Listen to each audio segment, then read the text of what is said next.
parts for you coming from that background and you kind of making a detour and say, you know what, I need to get this lifestyle with. What was my turning point? I think me going to prison was my turning point. Once I was in the county jail and I knew I was gonna have to do a lot of time in prison, I knew that wasn't for me. I had took so many risks playing with that lifestyle, you know, thinking I can get away with it, because there was a point in time in my life where I thought I can buy my way out of anything, because I literally did. You know, I give my attorney $10,000 or whatever, and I never had to deal with that issue again. Never had to walk back in the courthouse. So for me, it made me arrogant to a great degree. I sort of thought I was untouchable. I thought that I can keep doing stuff and getting away with it, and by me not really ever having to deal with consequences or some serious repercussions behind everything that I've done, I didn't feel a need to stop.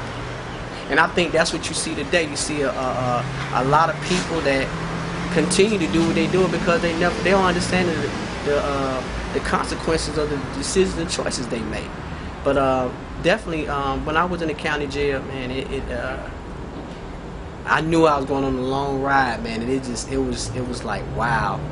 I knew I didn't want to spend the rest of my life coming in and out of a situation like that. How did it feel knowing that you about to serve it? Was it 11 years?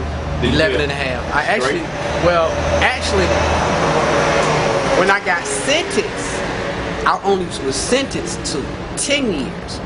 But I ended up doing 11 and a half because I got an additional 18 months. But so this is, man, it was straight, right? Yeah, I did 11 and a half straight. I got locked up in October 1993, and I didn't get out until April the 18th, 2005. So I did 11 and a half years in prison. And just knowing that I had to do that time, it was very stressful, and it was, I can't describe to you mentally and emotionally what it did to me. It drained me. It took a lot out of me. Because there was nothing I could do about it. You know, I knew I could not get out of this situation until they let me out the prison gates when my sentence was over. What you guys up to? Doing a video. Okay. Yeah, everything.